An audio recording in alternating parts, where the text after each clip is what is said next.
Movie की शुरुआत में मारिया नाम की एक लड़की को दिखाते हैं जो इस मूवी की हीरोइन है। वो अपने पापा का अंतिम संस्कार पूरा कर रही होती है। उसके पापा एक कर्नल थी। मारिया के साथ उसकी केयर टेकर भी होती है जो बचपन से उसकी देखभाल कर रही होती है। मारिया के पापा पर भारी कर्ज का बोझ था और उसे चुकाने के लिए उन्होंने अपनी सारी जायदाद बेच दी थी। और मारिया के पास जायदाद के नाम पर सिर्फ एक किताब होती है जो उसके पापा उसके लिए छोड़ गए थे। उस किताब का नाम है the ancient chronicles of Moonkray Valley. Cut करके दिखाते हैं कि रात को मारिया अपने पापा के बारे में सोच रही होती है तब वो उस किताब को पढ़ने लगती है। उस किताब में 100 साल पहले की एक राजकुमारी की कहानी होती है। कट करके दिखाते हैं कि उस कहानी की राजकुमारी बहुत ही खूबसूरत थी और उसका चेहरा सितारों की तरह चमकता था। उसका मन बहते पानी की तरह साफ था। इतना ही नहीं, वो बहुत ही हिम्मत वाली थी। इंसान ही नहीं, पशु पक्षी भी उससे बहुत ही प्रेम करते थे। और इतनी प्यारी लड़की को एक दिन चांद मिलने आता है और अपने कुछ मोती उसे दे देता है। वो डिनोयर वंश की प्रिंसेस थी, लेकिन उस दिन के बाद सब उसे मून प्रिंसेस कहकर पुकारने लगते थे। कट करके दिखाते हैं कि कहानी की प्रिंसेस को एक लड़के से प्यार हो जाता है और उन दोनों की शादी होने वाली होती है। प्रिंसेस के पिता उस शादी पर एक काला शेर तोहफे में देते हैं और उसका मंगेतर भी उसे एक व्हाइट यूनिकॉर्न गिफ्ट करता है। ये सब देखकर प्रिंसेस बहुत ही खुश होती है और वहाँ सबके सामने चांद की देवी मोतियों की माला निकालती है और उसे दिखाकर कहती है कि इन मोतियों की मदद से मैं पता लगा सकती हूँ कि कौन क्या सोच रहा है। इतना ही नहीं, इसे हाथ में रखकर आप जो भी दिल में सोचोगे अच्छा या बुरा वही होगा। इस तरह वो मोतियों के बारे में एक्सप्लेन करती है। कट करके दिखाते हैं कि मारिया वो कहानी अधूरी छोड़कर किताब बंद कर देती है। अब दिखाते हैं कि मारिया और उसके केयर टेकर उसके पापा के पैलेस को छोड़कर मारिया के अंकल के पास जाने का फैसला करते हैं जो कि मूनक्रे नाम की वैली में रहता है। वे अपना सामान बांधकर मूनक्रे के लिए निकलते हैं। रास्ते में कुछ डाकू उन्हें रोकते हैं और मारिया को किडनैप करने की कोशिश करते हैं। उनसे बहुत मुश्किल से बचकर वे दोनों एक सेफ जगह पहुंच जाते हैं। फिर वे मूनक्रे पहुंच जाते हैं। कुछ ही दूर एक बहुत बड़ा पैलेस होता है और यही है मारिया के अंकल बेंजामिन का पैलेस। मारिया और केयर टेकर गाड़ी से उतरती हैं और तभी बेंजामिन वहाँ आता है। मारिया पहली बार अपने अंकल से मिल रही होती है। केयर टेकर उसे रास्ते में हुई घटना के बारे में बताती है पर बेंजामिन उनकी बात पर ध्यान नहीं देता और दोनों को पैलेस के अंदर आने को कहता है। कट करके दिखाते हैं कि वहाँ एक बहुत ही बड़ा काला कुत्ता होता है और बहुत ही डरावना दिखता है। बेंजामिन कहता है ये बहुत ही ताकतवर है और एक ही मिनट में एक आदमी को खत्म कर सकता है। इस तरह कुत्ते का इंट्रोडक्शन करने के बाद वो केयर टेकर को उसका कमरा दिखाता है। फिर वो मारिया को दूसरा कमरा दिखाता है। मारिया को उसका अंकल अच्छा नहीं लगता पर जब वो कमरे के अंदर जाती है तो देखती है उसका कमरा शानदार पेंटिंग से भरा होता है। इतना ही नहीं, कमरे की सीलिंग बिल्कुल रात के आसमान की तरह होती है और तारों से सजी भी होती है। वहाँ एक छोटा सा फायर प्लेस भी होता है और ये सब देखकर मारिया बहुत ही खुश हो जाती है और वहाँ मजे कर रही होती है। कट करके दिखाते हैं कि अगले दिन मारिया उसी किताब को लेकर बाहर आती है। बेंजामिन उसकी किताब छीन लेता है। फिर मारिया उससे किताब मांगती है और कहती है आप इस तरह क्यों बिहेव कर रहे हैं। बिना जवाब दिए वो किताब ले लेता है और अपनी लाइब्रेरी में रख लेता है और ये देखकर मारिया को अब उस पर गुस्सा आने लगता है। कट करके दिखाते हैं कि सब बैठकर खाना खा रहे होते हैं। तब मारिया कहती है आपने मेरे पापा की किताब मुझसे क्यों छीनी? आपका ऐसा करना मुझे बिल्कुल भी ठीक नहीं लगा। बेंजामिन उसे डांट कर चुप करा देता है।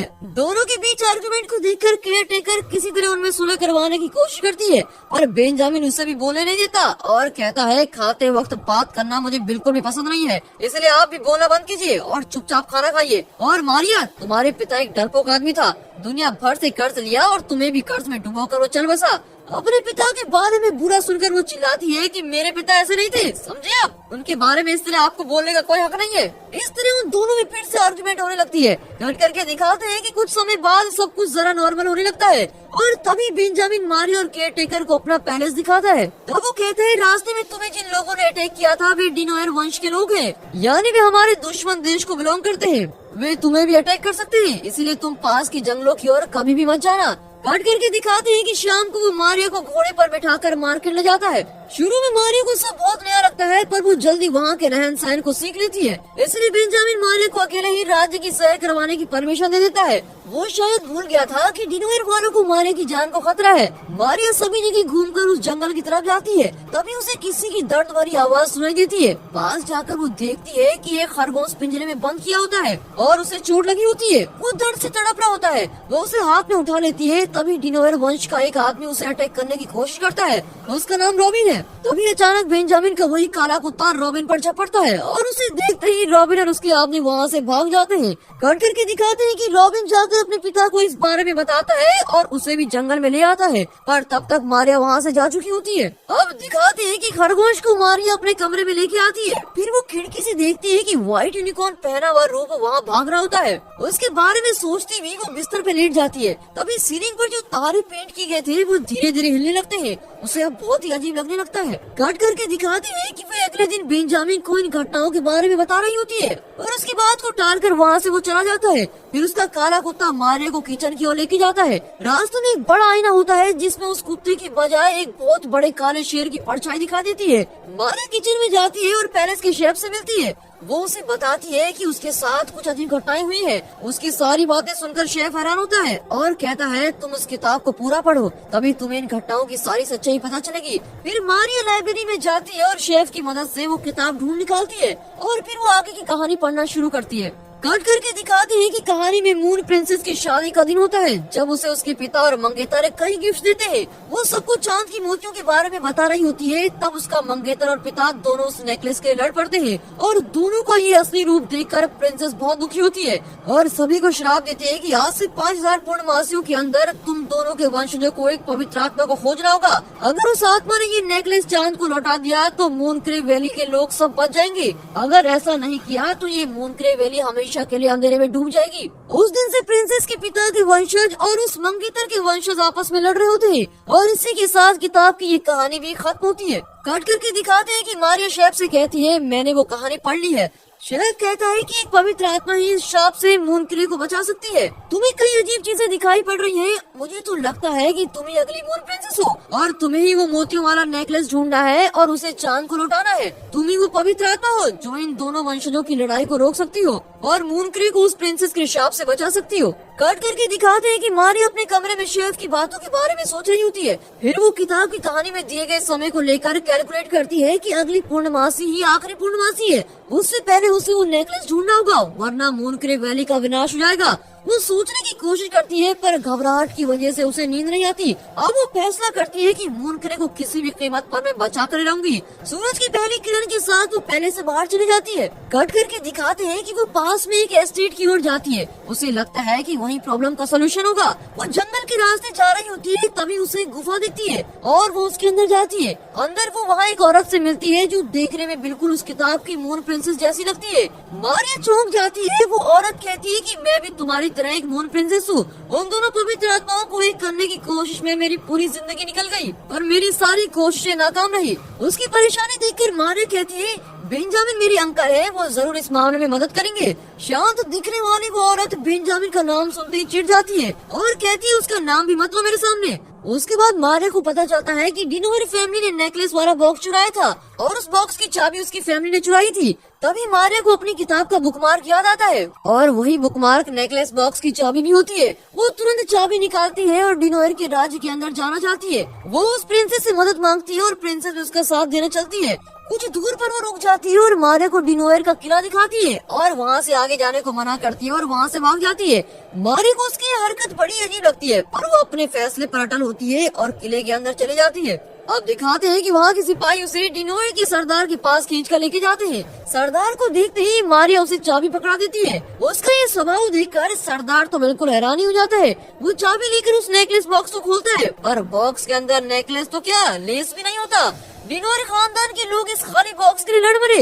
ये सोचकर सरदार को बेंजामिन के खानदान पर और भी गुस्सा आता है और गुस्से में वो मारिया को कारागार में बंद कर देता है। कट करके दिखाते हैं कि बेंजामिन मारिया को हर जगह ढूंढ रहा होता है पर वो कहीं नहीं मिलती। उसे शक होता है कि दुश्मनों ने उसे कहीं उठा तो नहीं लिया। अब कट करके दिखाते हैं कि मारिया गार्ड को किसी तरह चकमा देकर वहाँ से बच निकलती है पर सरदार का बेटा रॉबिन उसे देख लेता है और उसे चेज करता है। पर मारिया बहुत ही हिम्मत वाली लड़की होती है और वो तेज भागकर जंगल की ओर चलने लगती है। वहाँ बेंजामिन का काला कुत्ता उसे देख लेता है और उसे सुरक्षित घर पहुँचा देता है। कट करके दिखाते हैं कि मारिया को देखते ही बेंजामिन चिल्लाने लगता है आज से तुम इस पैलेस के बाहर कदम भी नहीं रखोगी, समझी? अगर बाहर जाने की कोशिश की तो मैं तुम्हारे हाथ पैर तोड़ दूंगा। उसकी डांट सुनकर मारिया घबरा जाती है और चुपचाप अंदर चली जाती है। कुछ देर बाद बेंजामिन को अपनी गलती का एहसास हो जाता है और वो सच्चे दिल से मारिया से माफी भी मांगने लगता है। कट करके दिखाते हैं कि अगली सुबह वो गुफा वाली मून प्रिंसेस मारिया के कमरे में होती है। मारिया चौंक जाती है और गुस्से में उससे पूछती है, आप मुझे उस किले के पास अकेले छोड़कर क्यों भाग गई थी? पर वो जवाब नहीं देती और मारिया को मून प्रिंसेस का ड्रेस देती है।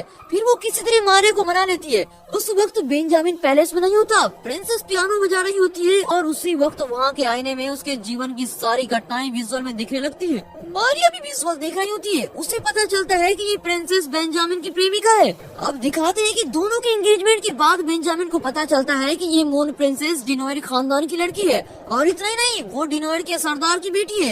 ये जानने के बाद वो प्रिंसेस से शादी नहीं करना चाहता और उसे अपने पैलेस से निकाल देता है। इसीलिए प्रिंसेस दोनों खानदानों से दूर जाकर एक जंगल में गुफा में रहने लगती है। फिर दिखाते हैं कि फ्लैशबैक देखने के बाद मारिया प्रिंसेस से कहती है, आप बेंजामिन अंकल से फिर से मिलकर बात करने की कोशिश क्यों नहीं करती? और प्रिंसेस मना करती हुई कहती है, अब हमारे बीच सब कुछ खत्म हो चुका है और मेरा यहाँ रुकना ठीक नहीं। ये कहकर वो बाहर चली जाती है। तभी मारिया देखती है कि बेंजामिन के नौकर मून प्रिंसेस की पेंटिंग को दीवार से हटा रहे होते हैं। वो तुरंत शेफ को बुलाती है और उसे भी ये दृश्य दिखाती है। तभी अचानक पेंटिंग में प्रिंसेस हिलने लगती है और उस नेकलेस का रहस्य मारिया को बताने लगती है। इस पर शेफ कहता है कि रॉबिन ही तुम्हें उस नेकलेस तक पहुंचा सकता है, क्योंकि वो उस जंगल के हर पेड़ को अच्छी तरह जानता है। मारिया पूछती है, रॉबिन तो हमारा दुश्मन है, वो हमारी मदद क्यों करेगा? पर सभी यही एडवाइस कर रहे होते हैं कि रॉबिन की मदद लेनी चाहिए। मारिया मान जाती है, पर डिनोयर के पास जाने से पहले वो बेंजामिन और मून प्रिंसेस दोनों को एक खत लिखती है और किसी तरह उन दोनों को मिलवाने की प्लानिंग बनाती है।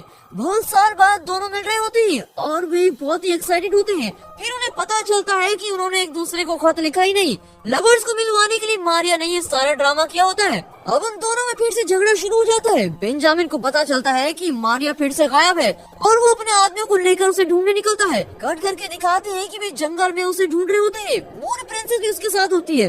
अब दिखाते हैं कि रॉबिन का पिता ईगल की मदद से मारिया को ट्रैक कर रहा होता है। देखा आपने उस जमाने का जीपीएस। अब वो मारिया को खत्म करने के लिए अपने आदमियों के साथ निकलता है। कट करके दिखाते हैं कि मारिया अपने खरगोश की मदद से रॉबिन को डाइवर्ट करती है और उसे किसी तरह फंदे में फंसा लेती है। रॉबिन उससे विनती करता है कि प्लीज मुझे छोड़ दो। मारिया कहती है, अगर नेकलेस ढूंढने में मेरी मदद करोगे तो मैं तुम्हें छोड़ दूंगी। रॉबिन अब मान जाता है। अब दिखाते हैं कि बेंजामिन और मून प्रिंसेस जंगल में भी अपना झगड़ा कंटिन्यू कर रहे होते हैं। कट करके दिखाते हैं कि मारिया और रॉबिन उस नेकलेस को ढूंढने लगते हैं। तभी डिनोइड्स का एक आदमी रॉबिन को किसी तरह मारिया से अलग कर देता है। अब मारिया अकेली उस नेकलेस को ढूंढने लगती है। तभी मून प्रिंसेस का व्हाइट यूनिकॉर्न मारिया को उस पेड़ तक ले जाता है जहाँ वो नेकलेस रखा होता है और एन वक्त पर डिनोइड सरदार भी वहाँ पहुँच जाता है और मारिया को पकड़ने ही वाला होता है। तभी बेंजामिन का कुत्ता उसे अटैक करने की कोशिश करता है, पर इतने में सरदार उस कुत्ते को मार गिराता है। रॉबिन को मारिया की आवाज सुनाई देती है और वो तुरंत वहाँ पहुँचकर मारिया को अपने पिता से बचाता है। फिर वो मारिया को लेकर दूसरी ओर भागता है और सब उन्हें चीज कर रहे होते हैं। उनसे बचने के लिए वे दोनों एक बड़े पेड़ के अंदर चले जाते हैं जहाँ एक गुफा होती है और गुफा के अंदर मारिया की नजर उस नेकलेस पर पड़ती है। इतने में डिनोयर के आदमी भी वहाँ पहुँच जाते हैं। अब मारिया और रॉबिन व्हाइट यूनिकॉर्न के पीछे भागते हुए एक सीक्रेट टनल से बाहर निकलते हैं। वहाँ एक समुद्र होता है।